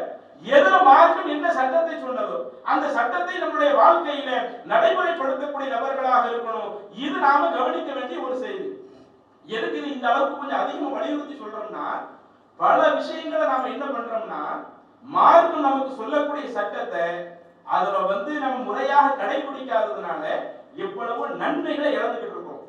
உதாரணத்திற்கு இன்றைக்கு நம்முடைய குடும்பத்தில் உள்ள பெண்கள் இருக்கிறாங்களா இல்லையா, அவங்க அந்த குழந்தை பிறந்த பிறகு அவங்களுடைய அந்த வணக்க வழிபாடுகளை பார்க்கிற பொழுது அதுல பல ஆட்கள் வணக்க வழிபாடுகள்ல கூடுதல் கவனம் எடுக்கிறது இல்லை. ஏன் கவனம் எடுக்கிறது இல்லை தெரியுமா? அவங்க குழந்தை பொதுவா சின்ன குழந்தையாக இருந்தால் ட்ரெஸ்ல சிறுநீர் கழிக்கிறது அது இயல்பு தானே. எப்ப அது விவரமுள்ள ஒரு குழந்தையாக மாறுகிறதோ அப்பதான் நாம என்ன செய்ய முடியும்? இப்படி அடுத்தவங்க மேல ட்ரெஸ்ல சிறுநீர் கழிக்க கூடாது, வீட்டுல நம்ம சிறுநீர் கழிக்க கூடாது, அதுக்கு இப்படி பாத்ரூம் இருக்குது அங்க போய் தான் சிறுநீர் கழிக்கணும் என்பன போன்ற விஷயங்களை பின்னாடியே சொல்லி கொடுக்க முடியும். பல நேரங்கள்ல நம்மளுடைய பிள்ளைங்க சிறுநீர் கழிச்சதுனால இப்படி பல நேரங்கள்ல அந்த ட்ரெஸ்ல சிறுநீர் படுது இல்ல. அப்படி சிறுநீர் பட்ட ட்ரெஸ்ஸோட நான் எப்படி தொழுக முடியும்? ஒவ்வொரு முறையும் என்னால அந்த தொழுகைக்கு என்ன செய்ய முடியும்? ட்ரெஸ்ஸை மாத்த முடியல, அதனால நான் தொழுகையவே தொழாம இருக்கிறேன் என்று இப்படி வணக்க வழிபாடுகளிலேயே மந்தமாக இருப்பதற்கு எது ஒரு காரணம்?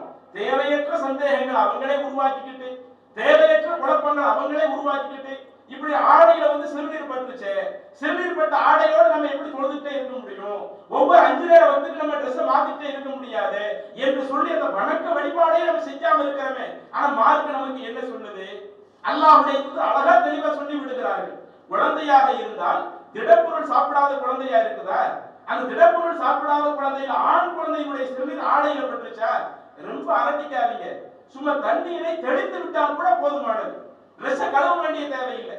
திடப்பொருள் சாப்பிடாத ஒரு ஆண் குழந்தையினுடைய சிறுநீர் அது ஒரு ஆணுடைய ட்ரெஸ்ஸிலேயோ அது ஒரு பெண்ணினுடைய ட்ரெஸ்ஸிலேயோ, நம்ம ட்ரெஸ்ல அந்த திடப்பொருள் சாப்பிடாத ஒரு குழந்தை ஆண் குழந்தையினுடைய சிறுநீர் பட்டுச்சுன்னா நீங்க தண்ணீரை தெளிச்சு நீங்க தொழுக ஆரம்பிச்சுக்கிடலாம். அதுவே பெண் குழந்தையா இருக்குதா, தண்ணீரை தெளிச்சா மட்டும் பத்தாது, அதுல கூடுதலாக இந்த ட்ரெஸ்ஸை கழுவி விட்டு அந்த இடத்தை கழுவிட்டு மீண்டும் அந்த தொழுகையை கடைபிடிச்சிட்டு போயிடலாம். அப்ப இப்படி ஒரு அழகான ஒரு சட்டத்தை நமக்கு தந்திருக்க நாமளா தேவையற்ற சந்தேகங்களை உருவாக்கிக்கிட்டு இன்றைக்கு அதை கடைபிடிக்காம அந்த தொழுகையவே சில பெண்களை எடுத்து பார்த்தீங்கன்னா அந்த குழந்தை ஓரளவு விவரம் தெரியக்கூடிய நிலையை அடையும் வரை தொழுகையை கடைபிடிக்காமல் இருக்கிறார்கள் என்று சொன்னால், அப்ப மார்க்கத்தில் அவ்வளவு நன்மைகளை இழந்து போகிறார்கள் என்று சொன்னால், அப்ப தேவையற்ற சந்தேகங்களை உருவாக்கியதுதான் ஒரு காரணம். மார்க்கத்தில் எதுல ஒரு அழகான தெளிவு சொல்லப்பட்டிருக்குதோ அந்த தெளிவை விட்டு நாமளா என்ன செய்து விடக்கூடாது, தேவையற்ற சந்தேகங்களை உருவாக்கி கொள்ளக்கூடாது. இது ஒரு விஷயங்க. அடுத்து நீங்க இன்னொன்னு எடுத்து பாத்தீங்கன்னா, அல்லாஹ்வுடைய தூதர் நமக்கு ஒரு அழகான ஒரு தத்துவத்தை சொல்லுகிறார்கள். சஹீஹுல் புகாரியில 52வது செய்தியாக பதிவு செய்யப்பட்ட ஒரு நபிமொழி, நுஅ்மான் பின் பஷீர் என்கிற அந்த நபி தோழர் இந்த செய்தியை அறிவிக்கின்றார்கள். ரசூலுல்லாஹி ஸல்லல்லாஹு அலைஹி வஸல்லம் அவர்கள் சொன்னார்கள், அல் ஹலாலு பையினுன் வல் ஹராமு பையினுன். இந்த இஸ்லாமிய மார்க்கத்துல எது ஹலாலான காரியங்கள் எல்லாத்தையும் அல்லாஹ் தெளிவா சொல்லிட்டான். அதே போல எது ஹராமான காரியங்கள் அதுவும் அல்லாஹ்வால் தெளிவாக சொல்லப்பட்டு விட்டது. வ பைனஹுமா முஷப்பஹாத்துன். இன்னும் அது ரெண்டுக்கு இடைப்பட்ட விஷயமா நாம அந்த மார்க்கத்தினுடைய அனைத்து ஆதாரங்களை வச்சு பார்த்தோம்னு வைங்க, ஹலால் ஹராம் இல்ல தெளிவா தெரிஞ்சிரும். நாம் முழுசா பார்க்காம மேலோட்டமாக நாம சில விஷயங்களை பார்க்கிற பொழுது நமக்கு குழப்பத்தை ஏற்படுத்துற மாதிரியான சில விஷயங்களும் இருக்கத்தான் செய்கிறது. லா யஅலமுஹா கஸீரும் மினன் நாஸ். மனிதர்களில் அதிகமான நபர்கள் அது போன்ற சட்டங்களை அறியாமல் இருக்கிறார்கள் என்று அல்லாஹ்வுடைய தூதர் சொல்லிட்டு அடுத்து ஒரு முக்கியமான ஒரு செய்தியை சொல்லுகிறார்கள். ஹலால் ஹராம் எல்லாம் தெளிவா தான் இருக்குது. நாம் மேலோட்டமா பார்க்கிறப்ப இது ஹலாலா இருக்குமா அல்லது இது ஹராமா இருக்குமா என்கிற மாதிரியான ஒரு நிலைகள் வந்துருச்சுன்னு சொன்னா, அப்போ ஒருவர் என்ன செய்ய வேண்டும்? ஃபமனித்தகல் முஷப்பஹாத். தனக்கு அந்த குழப்பத்தை ஏற்படுத்துகிற அந்த விஷயத்தை விட்டு யார் விலகிக் கொள்கிறாரோ, இஸ்தபரஅ லீனிஹி வ இர்திஹி. அதுல ஒரு தெளிவு கிடைக்கிற நம்பியும் மார்க்கத்துல தெளிவு வந்துருச்சுன்னு வைங்க, அதுதான் நம்ம கடைபிடிக்கணும். அது ஒரு தனி விஷயம். நம்ம மார்க்கத்தினுடைய தகவலை அறிந்து கொள்ளும் வரை நமக்கு ஒரு விஷயத்தில் குழப்பம் வந்து விட்டது என்று சொன்னால் அதனுடைய தெளிவை நாம் பெறுகிற வரை நாம் அதிலிருந்து கொஞ்சம் விலகி நிற்கணும். இப்படி யார் விலகி நிற்கிறார்களோ அவர்தான் தன்னுடைய மார்க்கத்தையும் தன்னுடைய மானத்தையும் காத்துக் கொண்டவர். அந்த குழப்பத்தை ஏற்படுத்துகிற அந்த விஷயத்துல போய் யார் போய் விடுகிறார்களோ இவர்களுடைய நிலை வேலியோரம் மேய்க்கக்கூடிய ஆட்டு இடையனை போல. அவன் கொஞ்சம் கவனிக்காம விட்டான்னா அவன் மேய்க்கக்கூடிய அந்த ஆடு அவனுடைய இடத்தை தாண்டி அடுத்தவனுடைய இடத்துல மேய ஆரம்பிச்சிடும். இந்த ஹலால் ஹராம் விஷயத்துல பின்பற்றுவதே அப்படித்தான். அதுல உங்களுக்கு ஒரு டவுட்ஃபுல் மாதிரி ஒன்று வந்துருச்சுன்னு சொன்னா அதுல ஒரு தெளிவு கிடைக்கும். அதை செய்வதிலிருந்து நீங்கள் நிறுத்தி வைத்துக் கொள்ளுங்கள் என்கிற ஒரு பொது சட்டத்தை அல்லாஹ்வுடைய தூதர் நமக்கு சொல்லி காட்டுகிறார்கள். ஆனா இன்னைக்கு நாம் இதுல எப்படி இருக்கிறோம்? எவ்வளவோ பல விஷயங்கள் நமக்கு ஒரு சந்தேகம் வந்துட்டா அது சந்தேகம்னு நினைக்க மாட்டோம். அந்த சந்தேகம் ஆகக்கூடிய விஷயத்துல கூட சர்வ சாதாரணமாக நாம் அது போன்ற காரியங்களை செய்து பல பாவங்களையும் சேர்த்து சம்பாதிக்கக்கூடிய நபர்களாக இருக்கிறோம். அல்லாஹ்வின் தூதர் இத இன்னும் சில அடிப்படைகள் மூலம் நமக்கு உணர்த்துகிறார்கள். சஹீஹுல் புகாரியில 2054வது செய்தியாக பதிவு செய்யப்பட்ட ஒரு செய்தி. அதி இப்னு ஹாத்திம் அவர்கள் இந்த செய்தியை அறிவிக்கிறாங்க. ரசூலுல்லாஹி ஸல்லல்லாஹு அலைஹி வஸல்லம் ஒரு ஆள் ஒரு கேள்வியை கேட்கிறார். வேட்டையாடுறது சம்பந்தமா. பொதுவா வேட்டையாடுறது இன்னைக்கு நம்ம நாட்டுல அனுமதியா? அது நம்ம நாட்டில் இன்னைக்கு டிஃபென்ஸா வச்சிருக்காங்க. வேட்டையாடுறது கூடாது. ஒரு பறவையை வேட்டையாடினாலும் எதெல்லாம் இன்றைக்கு வேட்டையாடக்கூடிய அந்த பிராணிகளாக இன்றைக்கு நம்மளுடைய நாட்டில் தடுக்கப்பட்டிருக்கிறதோ அதை ஒரு ஆள் வேட்டையாடி சாப்பிட ஆரம்பிச்சுட்டாருன்னு வைங்க, எவ்வளவு பெரிய ஒரு ஆளா இருந்தாலும் ஒரு மாடை வேட்டையாடினதுக்காக ஒரு நடிகரை உள்ளதுக்கு வச்சாங்களா இல்லையா? அவரை படாத பாடுபடுத்தினாங்களா இல்லையா? நம்முடைய நாட்டில் வேட்டையாடுவது என்பது தடுக்கப்பட்டிருக்கிறது. ஆனா இஸ்லாமிய மார்க்கத்தை பொறுத்தவரை அந்த தடை இருக்கிறதுனால இன்னைக்கு நம்ம யாரும் அப்படி செய்யறது இல்லை. இஸ்லாமிய மார்க்கத்தை பொறுத்தவரையில வேட்டையாடுவதற்கு அல்லாஹ் அனுமதி கொடுத்திருக்கிறார். அப்ப அதுல கூட சில சந்தேகங்கள் ரசூலுல்லாஹி ஸல்லல்லாஹு அலைஹி வஸல்லம் அவர்களுடைய காலத்துல உள்ள சஹாபாக்களுக்கு வருகிறது. எப்படி எல்லாம் சந்தேகம் வருது? அல்லாஹ்வுடைய தூதரே, நாங்கள் அம்பை வச்சு என்ன செய்யற சில நேரம் சில உயிரினங்களை வேட்டையாடுறோம். அப்படி வேட்டையாடுறப்ப சில நேரங்கள் அந்த அம்பு என்ன செய்கிறது? கரெக்டாக அந்த உயிரினத்தை நேரடியாக இப்படி தாக்கி அந்த உயிரினத்தை நாங்க சாப்பிடுறோம், பிரச்சனை இல்லை. சில நேரம் அந்த அம்பு நேரடியாக தாக்காமல் அது அதனுடைய பக்கவாட்டுல தாக்குற மாதிரி இருக்குது. அப்ப அதனுடைய பக்கவாட்டுல தாக்குச்சுன்னு சொன்னா நாங்க அந்த பிராணியை நாங்க பயன்படுத்தலாமா என்று கேட்கிற பொழுது அப்ப அல்லாஹ்வுடைய தூதர் சொல்லுகிறார்கள், ஃபலா தஅகுல், அன்பு நேரடியாக தாக்கப்பட்டால் நீங்க அந்த வேட்டை பிராணி பயன்படுத்துங்க. பக்கவாட்டுல அந்த வேட்டை பிராணி தாக்கப்படுதுன்னு சொன்னா அதன் மூலம் அந்த பிராணி இறக்குதுன்னு சொன்னாங்க. அடிக்கும் போது பிஸ்மில்லாஹ் சொல்லி அடி அரசு சில சட்டங்கள் உள்ள இருக்குது. அப்ப அப்படி பக்கவாட்டுல தாக்கி ஒரு பிராணி இறந்து போய்விட்டால் ஃபலா தஅகுல், அதை நீங்கள் சாப்பிடாதீர்கள். ஃபஇன்னஹு வகீதுன், ஏனென்றால் அந்த பிராணி வேட்டையாடப்பட்ட பிராணியாக ஆகாது, அது அடித்து கொல்லப்பட்ட ஒரு பிராணியாக இருக்கும். இதை சாப்பிடாதீங்க. ஒரு தெளிவை சொல்லி முடிச்சிடுறாங்க. அடுத்து இன்னொரு கேள்வியை கேட்கிறாங்க. இதுதான் இப்போ அந்த ஒரு சந்தேகம் வந்துச்சுன்னா எப்படி நடக்கணும் என்பதற்கு அல்லாஹ்வுடைய தூதர் விளக்கம் கொடுக்கறாங்க. பாருங்க, அல்லாஹ்வின் தூதரே, நாங்க அதே வேட்டைக்காக நாய்களை பயன்படுத்துறோம். நாய்களை வேட்டைக்காக அதற்குரிய பயிற்சிகளை கொடுத்து பயன்படுத்துறது மார்க்கத்தில் அனுமதி இருக்குது. இப்போ ஒரு நாயை வேட்டைக்கு பயன்படுத்துறதா இருந்தா பிஸ்மில்லாஹ் சொல்லி அனுப்பிவிடணும்னு சில விஷயங்கள் அது உள்ள இருக்குது. நான் இப்படி ஒரு நாயை என்ன செய்யறேன்? பிஸ்மில்லாஹ் சொல்லி வேட்டைக்காக அனுப்பிவிடுறேன். அந்த நாய் என்ன செய்யுது? ஒரு பொருளை கொண்டு வருவதற்காக பிடிச்சு நிக்குது. அந்த இடத்துல வேற ஒரு நாயும் இருக்கிறது. என்னுடைய அந்த வேட்டை பிராணி அது போய் வேட்டையாடி வச்சிருக்குது. அந்த வேட்டையாடி வச்ச இடத்துல நான் போய் பார்த்தா நான் பிஸ்மில்லாஹ் சொல்லி அனுப்பினேன், அந்த நாயும் இருக்குது, அது அல்லாத இன்னொரு நாயும் இருக்குது. இப்ப நான் என்ன செய்யறது? இதுல எந்த நாய் அந்த வேட்டை பிராணியை பிடிச்சிச்சுன்னு எனக்கு தெரியலையே. இது போன்ற நேரங்களில் நீங்க எனக்கு சட்டம் சொல்லுங்கன்னு சொல்லும் பொழுது அப்ப அல்லாஹ்வுடைய தூதர் சொல்லுகிறார்கள், லா தஅகுல், நீங்க அந்த நேரத்துல எதையும் சாப்பிடாதீங்க. சும்மித அலா கல்பிக, நீங்க ஒரு நாய்க்கு பிஸ்மில்லாஹ் சொல்லி நீங்க அனுப்புனீங்க, ஆனா பிஸ்மில்லாஹ் சொல்லி அனுப்பப்படாத ஒரு நாயும் இருக்குது இல்ல. அப்ப அது ஒருவேளை அந்த ஒரு வேட்டை பிராணியை பிடிச்சிருந்தா அப்ப இது போன்ற அந்த சந்தேகங்கள் இது செஞ்சிருக்குமா அது செஞ்சிருக்குமா என்கிற ஒரு சந்தேகம் வந்து விட்டால் டோட்டலாக அதை விட்டு விலகிக்கிடுங்க. அப்படி யார் அதை விட்டு விலகுகிறாரோ அவர்தான் தன்னுடைய மார்க்கத்தை காத்துக் கொண்டவர், அதே போல தன்னுடைய மானத்தையும் காத்துக் கொண்டவர் என்று அல்லாஹ்வுடைய தூதர் குறிப்பிடுகிறார்களே. அப்ப இந்த அடிப்படைகள் அனைத்தையுமே சேர்த்து தான் நாம இதை பொருத்தி பார்க்க வேண்டியிருக்குது. அதே மாதிரி பாருங்க, இன்னொன்று இன்றைக்கு நம்முடைய காலத்துல தேவையான மிக முக்கியமான ஒண்ணு. இன்னைக்கு நிறைய பேர் என்ன பண்றாங்க? திருமணத்துல வரதட்சணை வாங்க கூடாது தெளிவாக உணர்ந்திருக்கிறாங்க. வரதட்சணை வாங்கக்கூடாதுன்னு தெளிவா உணர்ந்தாலும் அவங்க கல்யாணத்தின் பொழுது பெண் வீட்டாரிடமிருந்து நிறைய பொருட்களை கொடுத்து அனுப்புகிறார்கள். நகையாக சீராக நிறைய பொருளை கொடுத்து அனுப்புறாங்க. அப்படி கொடுத்து அனுப்பும்போது நம்ம ஆட்கள் சொல்ற பதில் என்ன? வாய் நான் எதையுமே கேட்கலையே பாரு, நான் உங்கள்கிட்ட எதுவும் வாய் விட்டு கேட்டேன? உங்க மகளை கல்யாணம் முடிக்கிறதா இருந்தா எனக்கு கட்டில் வாங்கி கொடுங்க, பீரோ வாங்கி கொடுங்க, நகை வாங்கி கொடுங்க, இன்னென்ன பொருட்களை வாங்கி கொடுங்க, நான் எதையுமே கேட்கலையே பாரு. அவங்களா இந்த வீட்டுல வந்து இறக்குறாங்க, அவங்களா கொடுக்கறதுனால நான் அதை பயன்படுத்துறதுனால என்ன தப்பு என்று சொல்லி இன்றைக்கு சில ஆட்கள் என்ன பண்றாங்க, அந்த திருமணத்தின் பொழுது நிறைய பொருட்கள் அவங்க திருமணம் முடிக்கக்கூடிய அந்த பெண் வீட்டாரிடமிருந்து வருகிறது, சீராக வருகிறது, நகையாக வருகிறது, அவ்வளவு பொருட்கள் வருவதை அதை வாங்கி வச்சது சர்வ சாதாரணமா கூச்சம் இல்லாம இது ஒரு பாவம் இல்லாம நாம நினைச்சுக்கிட்டு இருக்கிறோமே. இது கூட நாம் செய்யக்கூடிய ஒரு பிழைதான். நாம என்ன பார்க்கிறோம், நம்மளுடைய பார்வையில் அது பிரச்சனை இல்லையே என்று பார்க்கிறோம். ஆனா இஸ்லாமிய மார்க்கம் அதையும் செய்யாதீங்க. தகமா யுரிபுக்க இலா மாலா யுரிபுக்கன்னு சொன்னாங்கல்ல, உங்களுக்கு எது சந்தேகத்தை ஏற்படுத்துகிறதோ அந்த சந்தேகத்தை விட்டுவிடு, எது சந்தேகம் இல்லாமல் உறுதியாக இருக்கிறதோ அதை நீ பின்பற்றுன்னு சொன்னாங்கல்ல. அதற்கு எதையும் இறைத்துகிற ஒரு அடிப்படையா சொல்றாங்க. நாம் செய்யக்கூடிய சில காரியம் அடுத்த ஒரு தப்பான காரியத்திற்கு ஒப்பா நடக்குதுன்னு வைங்க, அந்த விஷயத்தையும் தவிர்த்து கொள்ள வேண்டும். இன்னைக்கு வரதட்சணை வாங்குறது இன்னைக்கு சமூகத்துல ஒரு நடைமுறையாக இருக்கிறது. பெண் வீட்டுல சீர் வாங்குறது ஒரு நடைமுறையாக இருக்கிறது. இன்னைக்கு நீங்க என்ன செய்வீங்க, நான் அப்படி எதையும் கேட்கல, நகை போட்டு அனுப்புங்க நான் கேட்கல, பொருளை கொடுத்து அனுப்புங்க நான் கேட்கல, அவங்களா கொடுத்தாலும் நீங்க சொல்லுவீங்க. ஆனா வெளி மக்களுடைய பார்வை எப்படி இருக்கும், நாமளா விரும்பி கேட்காவிட்டாலும் அது போன்ற பொருட்கள் நம்முடைய வீடுகள்ல வருகிறப்ப, திருமணத்தின் போது வர்றப்ப அதை நாம் பெற்றுக் கொள்கிறோம் என்று சொன்னால் நாமும் அந்த தீமையை ஆதரிக்கிறோம். இதை அல்லாஹ்வுடைய தூதர் எப்படி நமக்கு உணர்த்துறாங்கன்னா, சுனன் அபீ தாவூத் என்ற ஹதீஸ் கிரந்தத்தில் பதிவு செய்யப்பட்ட ஒரு நபிமொழி 3315வது செய்தியாக பதிவு செய்யப்படுகிறது. சாபித் இப்னு வஹாக் என்கிற நபி தொடர்ந்து செய்தியை அறிவிக்கிறாங்க.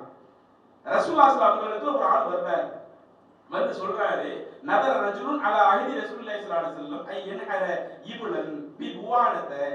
புவானான்னு சொல்லக்கூடிய ஒரு இடத்துல ஒரு ஒட்டகத்தை அல்லாஹ்விற்காக நேர்ச்சை செய்வதாக ஒரு மனிதர் நபிகள் நாயகம் ஸல்லல்லாஹு அலைஹி வஸல்லம் அவரிடத்திலே வந்து சொல்லுகிறார். நல்லா கவனிச்சு பாருங்க, நேர்ச்சை செய்யறது இஸ்லாத்துல இருக்குது.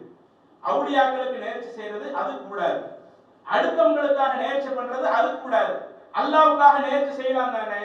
அல்லாஹ்வுக்காக ஒரு ஒட்டகத்தை கொடுக்கறதே என்ன அர்த்தம், அதனுடைய பொருட்கள் எதையுமே நம்ம பயன்படுத்தாம முழுக்க முழுக்க அதனுடைய இறைச்சிகள் அத்துணையுமே ஏழைகளுக்காக கொடுக்கணும். இப்படி ஏழைகளுக்காக முழுக்க முழுக்க கொடுப்பதுதான் இறைவனுக்காக செய்யக்கூடிய ஒரு நேர்ச்சை. அந்த நபித்தோழர் வந்து ரசூலுல்லாஹி ஸல்லல்லாஹு அலைஹி வஸல்லம் சொன்னது என்ன, நான் அடுத்தவங்களுக்கு நேர்ச்சை செய்ய போறேன்னு சொல்லல, அல்லாஹ்வுக்காகத்தான் நேர்ச்சை செய்ய போறேன், அல்லாஹ்வுக்காகத்தான் ஒரு ஒட்டகத்தை நான் நேர்ச்சை செய்திருக்கிறேன். ஆனால் அதை எங்க வச்சு நான் செய்ய நினைக்கிறேன், புவானான்னு சொல்லக்கூடிய இடம் இருக்குது இல்ல, அந்த இடத்துல நான் செய்ய இருக்கிறேன். அவர் செய்கிற காரியம் மார்க்கத்தில் அனுமதிக்கப்பட்ட ஒரு காரியம் தான். ஆனால் மார்க்கத்தில் அனுமதிக்கப்பட்ட ஒரு காரியத்திற்கு ஒரு இடத்தை சொல்லி என்ன செய்யறாங்க, ரசூலுல்லாஹி ஸல்லல்லாஹு அலைஹி வஸல்லம் பெர்மிஷன் கேட்கறாங்க. அப்ப ரசூலுல்லாஹி ஸல்லல்லாஹு அலைஹி வஸல்லம் அவங்க வந்து என்ன செய்யறாங்க, அந்த நபி தோழர்கிட்ட கேட்கறாங்க, ஹல் கான ஃபீஹா வஸனுன் மின் அவ்சானில் ஜாஹிலியா யுபத். நீங்க அந்த புவானான்னு சொல்லக்கூடிய ஒரு இடம் சொன்னீங்கல்ல, அங்க அறியாமை காலத்து மக்கள் வணங்கி வழிபடுவதற்குரிய அந்த சிலைகளை வழிபீடங்கள் அந்த மாதிரி ஏதாவது வணங்கி வச்சிருந்தாங்களா? நீங்க அல்லாஹ்வுக்காக நேர்ச்சி செய்றீங்கன்னு சொல்றீங்க, அது சரி. ஒரு குறிப்பிட்ட ஒரு இடத்தை மென்ஷன் பண்ணி கேக்குறீங்களே, அந்த இடம் எப்படிப்பட்ட இடம்? அறியாமை காலத்து மக்கள் அந்த இடத்துல வந்து சிலைகளை வைத்து வணங்கி வழிபடக்கூடிய ஒரு இடமாக அதை வச்சிருந்தாங்களா என்று அல்லாஹ்வுடைய தூதர் கேட்கிறப்ப ஆளு சஹாபாக்கள் எல்லாம் சொல்லுகிறார்கள், லா, இல்லை அல்லாஹ்வுடைய தூதரே, அந்த புவானாங்கிற இடம் அப்படிப்பட்ட ஒரு இடம் கிடையாது என்று சொன்ன உடனே அடுத்து அல்லாஹ்வுடைய தூதர் சொல்லுகிறார்கள், அவ்ஃபி பி நத்ரிக், அப்படியானால் நீங்க இறைவனுக்காக ஒரு விஷயத்தை நேர்ச்சை பண்ணிருந்தீங்கல்ல, உங்களுடைய நேர்ச்சையை தாராளமாக நீங்கள் நிறைவேற்றிக் கொள்ளுங்கள். ஃபஇன்னஹு லா வஃபாஅ லி நத்ரின் ஃபீ மஅசியத்தில்லாஹ், ஏனா அல்லாஹ்வுக்கு மாறு செய்கிற விஷயத்துல நேர்ச்சை செய்வது என்பது கிடையாது. வலா ஃபீமா லா யும்லிகு இப்னு ஆதம், அதே போல ஆதமுடைய மகனுக்கு எது சக்தி இல்லையோ, சக்தி இல்லாத ஒன்றை சொல்லி நேர்ச்சை செய்வது அதுவும் கூடாது. இன்னைக்கு ஒரு ஆளே நம்ம ஏழையா இருக்கிறான், அவன் என்ன செய்யக்கூடாது, எனக்கு இப்படி நடந்துருச்சுன்னு சொன்னா நான் 5 லட்சத்தை தருவீங்கன்னு சொல்லக்கூடாது. இவரே ஏழையா இருக்கிறாரு, ஏழையா இருக்கக்கூடியவருக்கு 5 லட்சத்துக்கு ஆளுக்கு கொடுக்க முடியுமா? அப்ப எது சக்தி இல்லையோ அதிலேயும் உங்களில் ஒருவர் நேர்ச்சி செய்ய வேண்டாம். எது இறைவனுக்கு மாறு செய்கிற விஷயமோ அதிலும் உங்களுக்கு நேர்ச்சி செய்ய வேண்டாம். அல்லாஹ்வுடைய தூதர் அழகா தெளிவுபடுத்தி விடுகிறார்கள். அப்ப கொஞ்சம் யோசிச்சு பாருங்க, அவர் செய்யக்கூடிய அந்த நேர்ச்சை அல்லாஹ்விற்காக செய்யறது மார்க்கத்தில் அனுமதி. அதுல கூட ரசூலுல்லாஹி ஸல்லல்லாஹு அலைஹி அவர்கள் அடுத்தவங்களுக்கு ஒப்பிடுற மாதிரியான சில காரியம் வந்துருச்சுன்னா, மத்தவங்க இப்ப உதாரணத்துக்கு அந்த புவானான்னு சொல்லக்கூடிய இடம் அது பலிபீடம் கொடுக்கக்கூடிய ஒரு இடமா இருக்குதுன்னு வைங்க. ஒவ்வொருவரும் தத்தமது கடவுளுக்காக அதை அறுத்து பலியிடக்கூடிய ஒரு இடமா இருக்கும் பொழுது ஒரு முஸ்லிம் அங்க என்ன செய்வாரு? அல்லாஹ்வுக்காக தான் அந்த காரியத்தை பண்ணுவாரு. ஆனா பார்க்கிறவங்க என்ன செய்வாங்க? நீங்க அல்லாஹ்வுக்காக செஞ்சாலும் அந்த இடமே அது வந்து ஒரு தவறான ஒரு விஷயமாக இருக்கிறப்ப நீங்க அல்லாஹ்வுக்காக செய்யறது அடுத்தவங்களுக்கு தெரியாது. நீங்க அல்லாஹ்வை தவிர்த்து அடுத்தவங்களுக்காக நேர்ச்சை பண்றதை தான் எடுத்துக்குவாங்க. அதனால நீங்க அப்படி இருந்தா அதை தவிர்த்துக்கிடுங்க. அப்ப இதே விஷயம் தான் வரதட்சணை விஷயத்துக்கு உள்ள வருது. ஒரு ஆள் வெளிப்படையா வரதட்சணை கேட்கறது தப்புன்னு பேசுறோம். ஆனா அதுவே நாம கேட்காம அவங்க நிறைய பொருளை வீட்டுல வந்து இறக்கும் பொழுது அவங்க இறக்கக்கூடிய அத்துணை பொருட்களையும் நாம் வாங்கி வைத்தோம் என்று சொன்னால், அந்த கல்யாணத்தை முன்னிட்டு அவங்க தரக்கூடிய அத்துணை வாங்கி வச்சோம்னு சொன்னா, அப்ப இதற்கும் வரதட்சணைக்கு என்ன வித்தியாசம்? அவங்க கேட்டு வாங்கியிருக்காங்க, நம்ம கேட்காம வந்து அப்படி ஆமோதிச்சிருக்கிறோம்.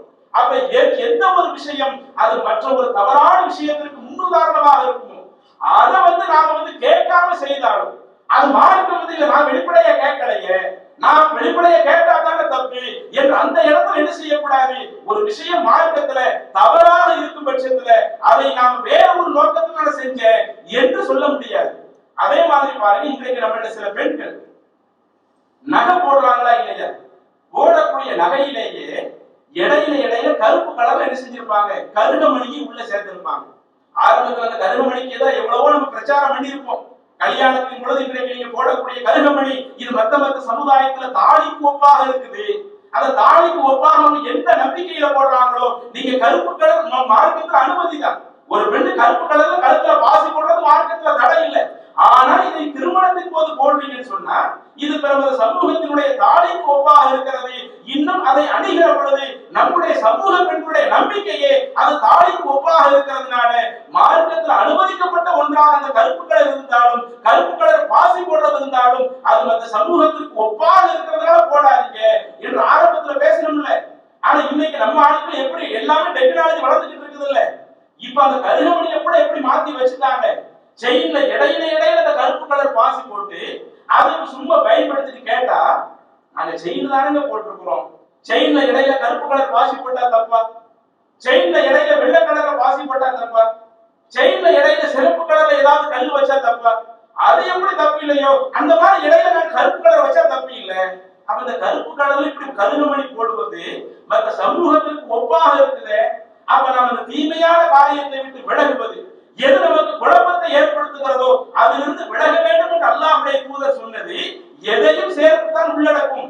சில வேளை நாம் செய்யக்கூடிய சில காரியங்கள் அது முழுக்க மற்ற சமூகத்திற்கு ஒப்பாக இருக்கிறப்ப அதை அவர்கள் ஒரு தவறான பர்பஸுக்காக அதை பயன்படுத்துறப்ப, இல்ல நான் அந்த நோக்கத்துக்காக செய்யல, நான் அந்த நோக்கத்துக்காக கழுத்துல மாலை போடல, நான் அந்த நோக்கத்துக்காக பெண் வீட்டுல நான் எந்த ஒரு பொருளை நாம் வாங்கல என்று அப்படி சொல்ல முடியாது. அப்படி நாம் சொல்வோமே ஆனால் நாமும் சந்தேகத்தில் தான் விழுந்து கிடக்கிறோம். எந்த சந்தேகத்தை விட்டு உறுதியான விஷயத்தின் பக்கம் நீங்கள் வாருங்கள் என்று அல்லாஹ்வுடைய தூதர் சொன்னார்களோ அதுல நாம கரெக்டாக இல்லாம இருக்கிறோம். அதனாலதான் ரசூலுல்லாஹி ஸல்லல்லாஹு அலைஹி வாழ்க்கையில பாத்தீங்கன்னா சந்தேகத்தினுடைய எந்த சாயலையும் பார்க்க முடியாது. சஹீஹுல் புகாரில பதிவு செய்யப்பட்ட ஒரு நபிமொழி, ஒரு முறை அல்லாஹ்வுடைய தூதர் என்ன செய்யறாங்க, தன்னுடைய வீட்டுல இருக்கிற பொழுது, சஹீஹுல் புகாரில நீங்க அந்த செய்தியை இங்க பார்க்கலாம், 2052வது செய்தியாக நீங்க அந்த செய்தியை பார்க்கலாம். ரசூலுல்லாஹி ஸல்லல்லாஹு அலைஹி தன்னுடைய வீட்டுல இருக்கிறப்ப பாயில வந்து ஒரு பேரிச்சம்பழம் விழுந்து கிடக்கு. அந்த பேரிச்சம்பழத்தை ரசூலுல்லாஹி ஸல்லல்லாஹு அலைஹி எடுத்துருவாங்க. எடுத்து சாப்பிடுறதுக்கே அல்லாஹ்வுடைய தூதர் ஆசைப்படுவாங்க. அப்படி ஆசைப்படுறப்ப அடுத்த ரசூலுல்லாஹி ஸல்லல்லாஹு அலைஹி சொல்லுவாங்க, எனக்கு பேரிச்சம்பழத்தை பார்த்து சாப்பிடறது அந்த பேரிச்சம்பழம் எங்க கிடக்குது? ரசூலுல்லாஹி ஸல்லல்லாஹு அலைஹி வீட்டுல தான் இருக்குது. அவங்க வீட்டுல உள்ள ஒரு விரிப்புல தான் கிடக்குது. இப்படி ஒரு விரிப்புல கிடக்கும்போது அதை கூட எடுத்து வாயில போட நினைத்த அல்லாஹ்வுடைய தூதர், நான் அதை சாப்பிட நினைச்சேன் ஆனா சாப்பிடல. ஒருவேளை இந்த பேரிச்சம்பழம் அது வந்து ஒரு சதகாவான ஒரு பொருளாக இருந்து விட்டால், அதை நான் சாப்பிட்டு விட்டால் அதுல ஒரு குற்றம் வந்துருமே, அதனால நான் அதை தவிர்த்து கொள்கிறேன்.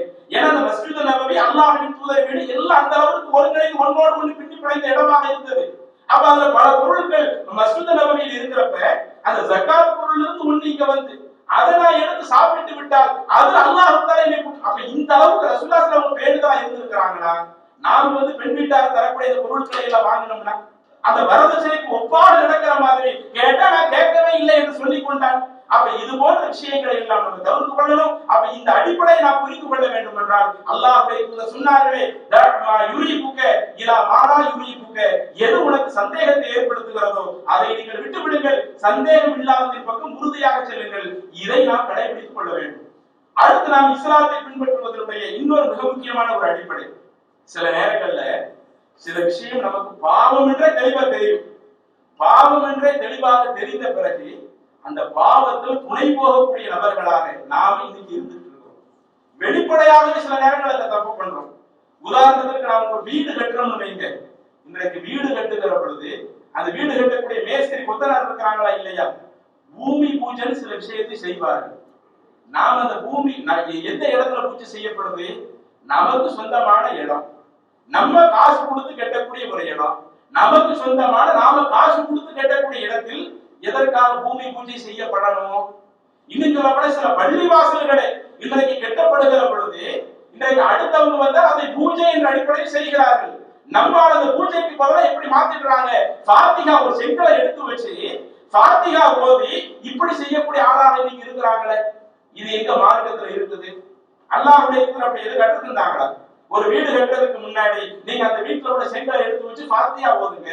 மத்த சமூகம் அதை ஒரு தவறான ஒரு நம்பிக்கையாக கடைபிடிக்கிற பொழுது அது அவங்களுடைய நம்பிக்கைக்கு உட்பட்டது. நாம அதுல உள்ள போற விரும்பல, ஆனா நம்முடைய மார்க்கம் நமக்கு அனுமதிக்கலையே. அதே மாதிரி அந்த வீடுகள்ல வாசல் கதவுகளை எடுத்து வைப்பாங்கல்ல, அந்த நிலக்கதவை வைக்கும் போதும் அந்த நிலக்கதவை வைக்கிற நேரத்தில் சில பூஜைகள் செய்கிறார்கள். நாம் அந்த பூஜைக்கு ஆமோதிச்சுட்டு இருக்கிறோம், நாம் அந்த பூஜைக்கு அனுமதி கொடுத்துட்டு இருக்கிறோம். அப்ப நமக்கு சொந்தமான இடத்துல நம்ம காசு கொடுத்து கட்டக்கூடிய ஒரு இடத்தில் இது போன்று மார்க்கத்திற்கு மாற்றமான தீமைகள் நடக்குதுன்னா அந்த தீமைக்கு நாம் சப்போர்ட் செய்கிறோம் என்று சொன்னால் நாம் அல்லாஹ்விடத்துல குற்றவாளியாக இருப்போமா இல்லையா? இது இணை வைக்கிற ஒரு விஷயத்துக்கு துணை போய்கிட்டு இருக்கிறோமே. இந்த மாதிரி நிறைய விஷயத்தை அடுக்கலாம். நாம் இந்த உலகத்துல பல தீமைக்கு துணை போவது அல்லாஹ் அதை நமக்கு தவறு என்று குர்ஆனிலே உணர்த்துகிறார். சூரா மாயிதா 5வது அத்தியாயத்துல 2வது வசனத்துல பார்க்கலாம், வதஆவனு அலல் பிர்ரி வத்தக்வா வலா தஆவனு அலல் இஸ்மி வல் உத்வான். நன்மையிலும் இறையச்சத்திலேயும் நீங்கள் ஒருவருக்கொருவர் உதவி கொள்ளுங்கள். வலா தஆவனு அலல் இஸ்மி வல் உத்வான். எது பாவமான காரியமோ, எது வரவு மீறக்கூடிய காரியமோ அதுல நீங்க அடுத்தவங்களுக்கு உதவாதீங்க. அல்லாஹ் சொல்லக்கூடிய வார்த்தையில நல்லா கவனிச்சுக்கங்க. எது நன்மையான காரியமோ அடுத்தவங்களுக்கு உதவுங்க, எது இறையச்சத்தை ஏற்படுத்துமோ அடுத்தவங்களுக்கு உதவுங்க. அதுவே பாவம் என்றால் வரவு மீறக்கூடிய காரியம் என்றால் அதை நீங்கள் அடுத்தவர்களுக்கு உதவி செய்யாதீர்கள். வத்தகுல்லா, இதில் அல்லாஹ்வை அஞ்சிக் கொள்ளுங்கள். இன்னல்லாஹ் ஷதீதுல் இகாப், அந்த அல்லாஹ் தண்டிக்க ஆரம்பித்தால் மிக கடுமையாக தண்டிப்பான். அப்ப தீமையில் அறவே நம்முடைய பங்களிப்பு, நம்முடைய ஒத்துழைப்பு இருக்கக்கூடாது என்று அல்லாஹ் தஆலா சொல்லுகிறான். இந்த மார்க்க விஷயங்களை கடைபிடிக்கிற பொழுது நாம் இதுல கரெக்டா இருக்கமான்னு பார்த்துக்கணும். ஒருவேளை இதில் நாம் தவறடைத்து விட்டால் நம்முடைய மறுமை வாழ்க்கை நாசமாக ஆகிவிடும். அதையும் அல்லாஹ் தன்னுடைய திருமறையில சூரா அஸ்-சாஃபாத் 37வது அத்தியாயத்துல நீங்கள் பார்த்தீங்கன்னா 19வது வசனத்திலிருந்து 23வது வசனம் வரை அல்லாஹ் சொல்லுகிறார், ஃபஇன்னமா ஹிய ஸஜரத்து வாஹிதா. அந்த மறுமை நாள் அந்த நிகழ்வு ஏற்படுகிற பொழுது ஒரு பெரிய ஒரு சத்தம் ஒன்று ஏற்படும். அந்த பெரிய சத்தம் வந்த உடனே மறுமை வந்துவிடும்.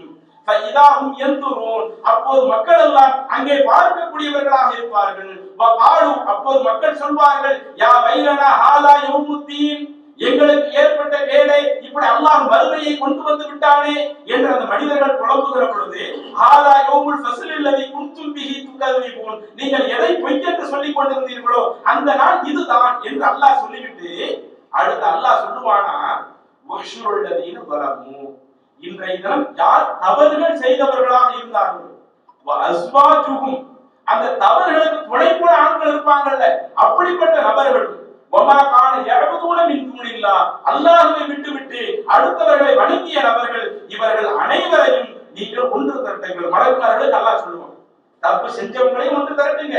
அந்த தப்புக்கு தீமைக்கு யாரெல்லாம் துணை போனார்களோ, அது பொருளாதார ரீதியில துணை போனாலும் சரி, உடல் உழைப்புல துணை போனாலும் சரி, அல்லது சும்மா ஒரு 2 நிமிஷம் போய் நின்றுட்டு வந்தேன் என்று சொன்னாலும் சரி, ஒரு தீமை நடக்கிற பொழுது அந்த தீமைக்கு யாரெல்லாம் துணை போகக்கூடியவர்களாக இருந்தார்களோ அவர்கள் அனைவரையும் ஒன்று திரட்டி ஃபஹுதுஹும் இலா சிராத்தில் ஜஹீம், இவர்கள் அனைவருக்கும் நரகத்தை நோக்கி வழிகாட்டுங்கள். வகிஃபூஹும் இன்னஹும் மஸ்கூலும், இன்னும் உங்களை இங்கே நிறுத்தி வைங்க. அவங்கள்ட்ட பல கேள்விகள் கேட்க வேண்டியிருக்குது, பல விசாரணைகள் விசாரிக்க வேண்டியிருக்குது. இவர்கள் எல்லாம் விசாரிக்கப்படக்கூடியவர்களாக நீக்கணும். இப்படி அல்லாஹ் துருவி துருவி விசாரிச்ச நிலை என்ன ஆகும்? முந்தின பயான்கள்ல பார்த்திருக்கிறோம்ல, யாருக்கு அந்த விசாரணை துருவி துருவி கேட்கப்படுகிறதோ அவன் தண்டிக்கப்படக்கூடியவனாக மாறி விடுவான் என்று அல்லாஹ்வுடைய தூதர் சொன்னார்களே.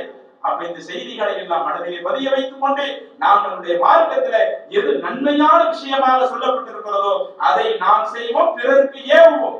நம்முடைய மார்க்கத்தில் எது பாவமாக சொல்லப்பட்டிருக்கிறதோ அதில் நாம் மட்டும் விலகுவதோடு மட்டும் நின்று விடாமல் அடுத்தவர்கள் அது போன்ற தீமைகள் செய்கிற பொழுது அந்த தீமையிலேயும் நாம் பங்கெடுக்காமல் அதில் நாம் தனித்து நிற்பதுதான் இஸ்லாம் நமக்கு சொல்லக்கூடிய அடிப்படையான செய்தியாக இருக்கிறது என்பதை உணர்ந்து கொண்டு இன்ஷா அல்லாஹ் நாளைய தினம் இந்த இஸ்லாத்தினுடைய அடிப்படை சொல்லி முடிச்சாச்சு.